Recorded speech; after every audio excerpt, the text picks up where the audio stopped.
In less than 3 minutes, let's talk about the stock market terms on Yahoo Finance you probably didn't know. Alright guys, so I'm going to use Amazon stock as an example and I'm going to go over these terms under the summary chart. Previous close means that's the price that closed out in the previous trading day. So I'm recording this video on Monday, December 6th. This was the price that closed out on Friday, December 3rd. Open means that's the price that opened in today's trading day at $3,393.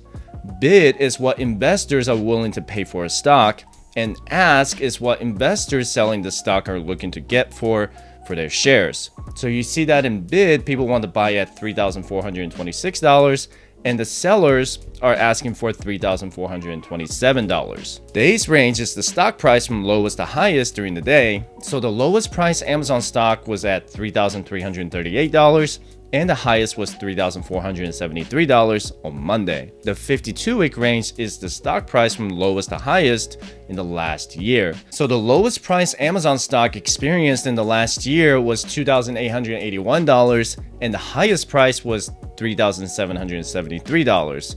A lot of investors like to look at this to value the stock, and you often hear something like, this stock is at a 52-week high or this stock is at a 52-week low. So if Amazon was priced at $2,900 today, then it's at near 52-week low.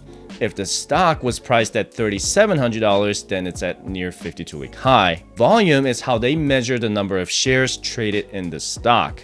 The trading volume of the Amazon stock today was about 3.35 million. When you look at the average volume here, and that's 3.235 million, so the volume for today is a lot higher than the average. If today's volume was at 2 million, which is a lot lower than the average volume, then it means that there are fewer trades happening during the day.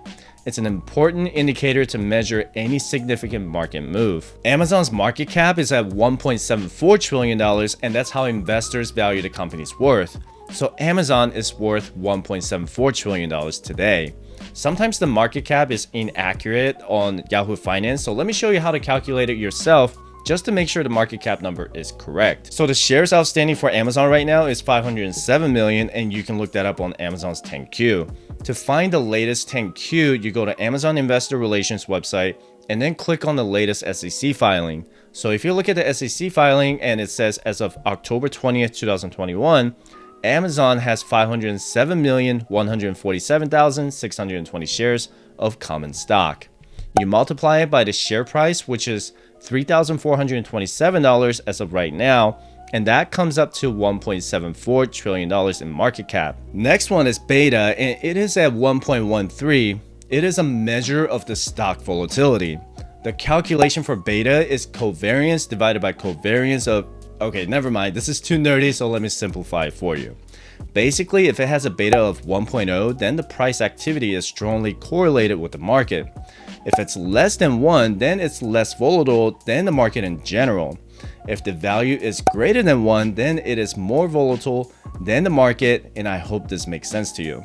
If you enjoy this type of content, hit the like button, and I'll continue to go over these stock market terms on Yahoo Finance on next week's video. Thanks for watching. Don't forget to check out these two 3-minute videos, as well as the new fire video coming out tomorrow, Sunday at 9 a.m. Have a good one. Thanks for watching. Don't forget to hit the like button and subscribe for more fire videos.